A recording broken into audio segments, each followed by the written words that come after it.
nababwiye ngo banywe amazi ashyushye. Je leur ai dit, buvez de l'eau chaude. Mwizere Yesu. Et croyez en Jésus. Nyuma yo kuyanywa, Après avoir bu l'eau, akira icyo cyago cya. ils ont été guéris de ce fléau.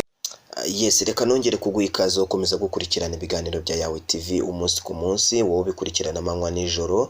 Nukuri ndabashimiye cyane kandi mbahaye icyubahiro rwose mugomba nk'abantu b'inshuti zacu zakadasohoka, wowe ukurikirana amakuru yacu umunsi ku munsi. Kandi ndagusaba nawe turakora subscribe, ubonye ino video kugira ngo ubashe gukora subscribe, ukore like, ukore share, ndetse ukore na comment kugira ngo ujye ubasha gukurikirana ibiganiro byacu.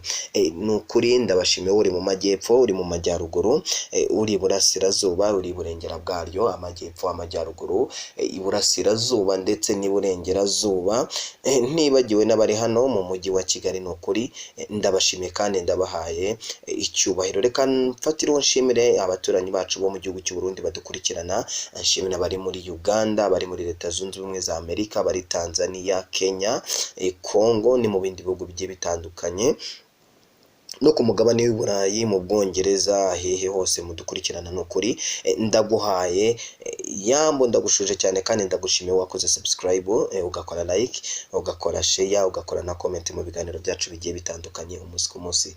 Kandi nayo ngusaba nawe turakora subscribe kugira ngo ubashe gukora subscribe, ujye ubasha gukurikirana ibiganiro byacu. Nongera kubibutsa, please tugume mu rugo kandi twubahiriza amategeko ya leta yashyizeho kugira ngo turwanye iki cyorezo cya COVID-19 cyugarije isi. Please, coronavirus ni indwara imaze kuzengereza isi, ni indwara izengereje Afurika, ni indwara izengereje Uburayi, Amerika y'Epfo ndetse ahantu hose. Uyu munsi tugiye kugaruka ku kintu kijyanye n'abakozi b'Imana bamwe na bamwe se bari kwitwara gute mu iyi gahunda yo kurwanya iki cyorezo cya COVID-19.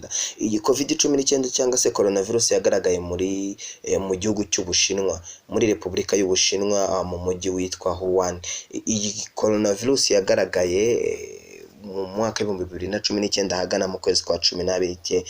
Yes, ni mu kwezi kwa 12 mu mpera zako kigaragarira mu Bushinwa. Iki cyorezo ntago isi cyangwa se abahanga mu by'ubumenyi bwa muntu cyangwa se mu ndwara zigiye zitandukanye ntago bari bazi ko iki cyorezo kizagira ku rwego nk'icyo kimaze kugerwaho, cyangwa urwego imaze kugeraho no munsi wa none ubwo dukora kino kiganiro. Uyu munsi abantu barenga miliyoni 2 mu isi bamaze kwandura icyorezo cya coronavirus, ndetse n'abarenga ibihumbi 100 bamaze kwicwa. Cyane cyane igihugu cy'Ubutaliyani cyashegeshwe n'iyi coronavirus cyangwa se COVID-19, aho ku munsi rwose abantu barenga 400 bakajya bapfa ku munsi. Muri kumva ko iki cyorezo rwose ni icyorezo kigiye gikomeye. Umunsi wa none cyangwa se uyu munsi Leta Zunze Ubumwe za Amerika nicyo gihugu ubu noneho gitahiwe, kuko dore leta nyinshi za Leta Zunze Ubumwe za Amerika zimaze kwandura cyangwa se abaturage bamaze kwandura iyi ndwara ya COVID-19. Bamwe bagiye babyita ngo ni ubukungu bw'isi bushingiye ku byorezo bigiye bitandukanye. Intambara y'ibitwaro bya kirimbuzi yagiye irangira. Ubu noneho abenshi bakavuga ngo ni intambara y'ibyorezo y'ibi bihugu. Bamwe bashinja abaherwe bagiye batandukanye, murabizi nka Bill Gates mu minsi ishize, byatumye abantu benshi bamwibasira. Leta Zunze Ubumwe za Amerika nayo Donald Trump agira umujinya nawe akora amafaranga arenga miliyoni 400 z'amadolari y'Amerika yatangaga mu kigo cya OMS, dore ko ashinja iki kigo cyangwa se uyu muryango gutera inkunga cyane leta y'Ubushinwa. Ibyo nabyo nakari gaciyemo, ariko ngewe ikinzanye n'iki ngiki. Mu minsi ishize cyangwa se mu minsi mikenya hari umukozi w'Imana wagaragaye hano mu Rwanda ku gitangazamakuru kiwe, nashatse kuvuga ni Pasiteri Rugagi, avuga ko umuti wa COVID-19 awufite. Ndasubira inyuma cyangwa se hari aho ndi bujye ku basomyi ba Bibiliya. Ijambo ry'Imana niryo rivuga ngo ibyo biri mu byahishuwe, sinibuka neza umurongo, rivuga ngo mu minsi ya nyuma hazaza abavuga butumwa b'ibinyoma, ndetse hazaduka indwara z'ibyorezo zigiye zitandukanye, ndetse zizarimbura isi. Sinumva ko Imana aka kanya yaba yanze umuntu ku buryo yakwemera ko abantu barenga ibihumbi 100 cyangwa isi cyangwa se abantu bayo twabaho muri ubu buzima tugiye kubamo cyangwa se ubu buzima turimo. Ikindi cya kabiri, ntabwo Imana yaba itwanga bigeze ahangaha ku buryo iri tubwire ngo iratuvurisha amazi ashyushye. Nabyo yabikora, ni Imana ishoboye byose. Ariko uyu mukozi w'Imana yatangiye mu magambo ye agira ati, njyewe mfite umuti kandi maze igihe kinini mvura abantu kanseri, imitima, indwara zigiye zitandukanye. Atanga ingero z'uko noneho yabonye umuti wa coronavirus, atanga ingero z'abantu bagiye bakira iyo ndwara ngo binyuze ku butumwa yababwiye ibyo bagomba gukora, kunywa amazi ashyushye. Uyu nta wundi ni Pasiteri Rugagi. Aba bakozi b'Imana, reka dusubire inyuma gatonya. Mu minsi ishize mu mwaka wa 2018 hari umumisi umwe wari ugiye gutorwa. Abapasiteri bamwe hano mu Rwanda rwose bigaragara ko ibintu baba barimo cyangwa se ibintu baba bakora nabo ubwo batuma abakristo babo babacishamo ijisho. Mureka nkoresha rwose iri jambo, rituma abakristo babacishamo ijisho. Ugasanga umwe aravuga ati kanaka azaba minsi, bakajyaho bagateka. Please come on.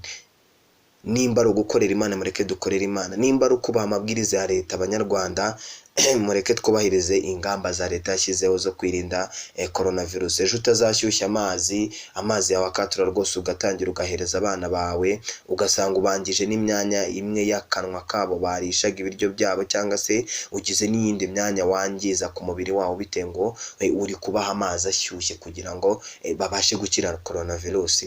Nyabuneka ibi bigaragaza ko hari abantu benshi baba biteguye ko kuvuguruza leta. Ibi nge nabyita kuvuguruza leta bitewe nuko leta idushyiriraho ingamba nk'abanyarwanda, kuko ibidukunze kandi iba yishimiye ko abanyarwanda tuba mu buzima bwiza kandi ubuzima buzira indwara, ubuzima buzira icyorezo. Nkaho yafashe ingamba ko buri munyarwanda wese agomba kuba afite agapfukamunwa. Ntabwo rwose iyi ndwara ntabwo ivurwa n'amazi ashyushye. Ntabwo iyi ndwara ivurwa n'amazi ashyushye. Iyi ni indwara yayobeye abantu benshi, dore ko ibigo bitandukanye byo muri Leta Zunze Ubumwe za Amerika, Ubudage, Ubuhinde, ibi ni ibigo tugiye tumenyereho ko bikomeye mu kintu kijyanye no kuvura indwara zigiye zitandukanye. Yewe tutibagiwe n'Ubushinwa, iki cyorezo cyarimo. Kugira ngo Ubushinwa buve muri uru rugamba rwo kurwanya COVID-19, bashyizeho ingamba zigiye zitandukanye zo kuguma mu rugo, zo kwambara udupfukamunwa, zo kujya ahantu hateganyijwe, zo gukaraba intoki, zo kugira isuku. Ntago rwose bigize bavuga ngo tunywa amazi ashyushye. Ariko kugira ngo mbamara amatsiko y'ibi bintu uyu mugabo yatangaje cyangwa se ibi bintu yavuze, reka mubanze mukurikira ino video. Wowe uri bubone ino video, please ndagusabye ntugende utagize ikintu na kimwe uyivugaho cyangwa se udateye comment yawe. Ndakwinginze kugira ngo twubake societe igendera rwose ku mategeko. C'est lui qui m'a utilisé en guérissant le cancer. C'est lui qui m'a utilisé en guérissant la diabète. C'est le même qui m'utilise en guérissant le COVID-19. Et toi, si jamais tu es atteint, ce numéro qui est sur ton écran, appelle ce numéro, et si jamais tu mourrais, proclame que je suis un prophète de mensonge. Et peur de ce que je déclare ouvertement publiquement. Je suis pas un sorcier qui se cache. Je le dis publiquement que le monde entier. Il y a ceux qui m'ont appelé qui sont atteints du coronavirus. Et ceux qui ont demandé à leurs proches de chercher les gens pour prier. Mais je rends grâce à Dieu. J'ai des messages avec moi. De ceux qui sont guéris du COVID-19. Il y a eu de miracles dans leur vie. Kanengwa en Belgique, elle peut le témoigner. Antille Texas Dallas. À Texas, Dallas, elle a le témoignage. Philippe uri South Africa arabizi ubuhamya bwabyo. Philippe en Afrique du Sud, il a le témoignage. Ibi byose ni kuvuga amazina y'abariya. Tout ce que j'ai dit, les noms de ces personnes, je me rappelle que de cela. Les messages que vous m'avez envoyés, que Dieu soit loué. Parce que vous avez signifié que vous avez guéri de ce fléau. C'est le miracle. Je leur dis, buvez de l'eau chaude et croyez en Jésus. Après avoir bu l'eau, ils ont été guéris de ce fléau. Iyi ndwara ya COVID-19 nuyikinisha nawe irakinisha ubuzima bwawe, irakinisha ubuzima bw'umuryango wawe.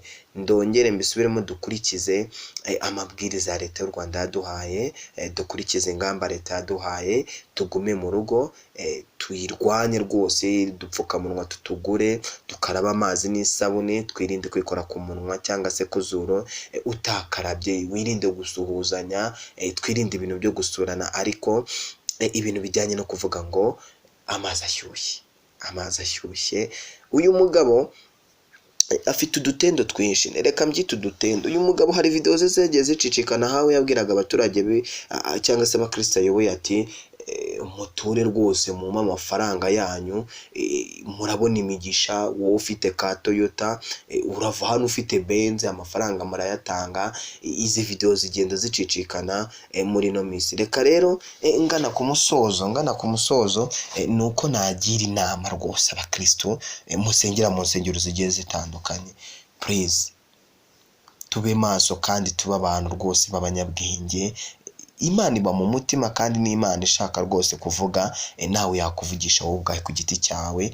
Simakanye ko idafite abahanuzi, hari abakozi bayo rwose, bamwe mujya muvuga ngo hitari abatarapfukamira Bayali cyangwa Dagoni, ariko nawe Imana yakubwira. Ntabwo umugisha wawe uri mu gutanga ya mafaranga, oya, ahubwo umugisha wawe uri mu buryo bw'ubana n'Imana ndetse no mu buryo ubana n'abantu, aho niho umugisha wawe uri. Iyi ni Yawe TV ukomeje gukurikirana, njyewe ndiyemo. Icyo ngusaba no gukora subscribe, ugakora like, ugakora share ndetse ugakora na comment kugira ngo ujye ubasha gukurikirana ibiganiro byacu umunsi ku munsi, amanywa n'ijoro ndetse na kumanywa. Turahari rwose ku bwanyu, turahari kugira ngo mujye mubona amakuru menshi yizewe y'abasitari bagiye batandukanye. Hari umusitari wifuza ko tuganiraho cyangwa se aricyo wifuza ko twaganiraho, watwandikira kuri email yacu cyangwa se ukatwandikira muri comment kugira ngo ujye ubasha kubona ibyo nawe wifuza.